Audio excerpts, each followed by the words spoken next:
እንዴት ናችሁ? ግራንድ ኤሌክትሮኒክሶች ነን።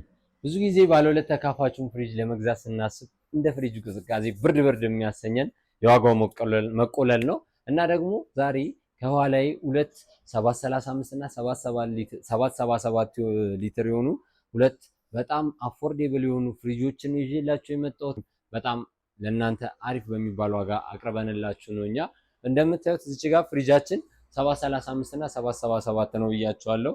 735ቱ በጣም አሪፍ የሚባል ፋን ሲስተም የሆነ በረዶ ቤቱ ሰፊ እንደገና ደግሞ የፍሪጅ ፓርቱም እንደዚሁ ሰፊ የሆነ ባለ አራት ቦክስ ያለው የተለያየ አይነት የምግብ አይነቶችን ማስቀመጥ የምንችልበት ባለ አራት ቦክስ ቅዝቃዜያቸውን ጣዕማቸውን ጠብቆ ማቆየት የሚችል እንደገና ደግሞ ፍሪጁን ሳንከፍተው እዚች ጋር በምናገኘው ስክሪን አማካኝነት ቻይልድ ሎክ እያደረግን በተጨማሪ ቴምፕሬቸራቸውን ከፍ ዝቅ እያደረግን ፈንክሽን በብዙ አይነት ፈንክሽን አማራጭ ስላለው እነዛን አመጣጥነን መጠቀም የምንችላቸው ውስጣቸው ላይ የተገጠመላቸው ኤልኢዲ ላይት ረጅም ጊዜ ቆይታ ያለው በረጅም ዓመት መቆየት የሚችል በቀላሉ የማይበላሽ ሆነ በጣም አሪፍ የሚባል ኤሌክትሮኒክ ኮንትሮል ሲስተም ያለው ምርጥ ፍሪጆቻችን ናቸው። እነዚህም ፍሪጆች ግራንድ ኤሌክትሮኒክስ መገናኛ መሰረት ደፋር ህንፃ ግራውንድ ላይ እንዲሁም ደግሞ አያት አደባባይ ወደ ጣፎ በሚወስደው መንገድ ክሊክ ህንፃ ግራውንድ ላይ ከአማራ ባንክ አጠገብ ያገኟቸዋል። ይመቻል።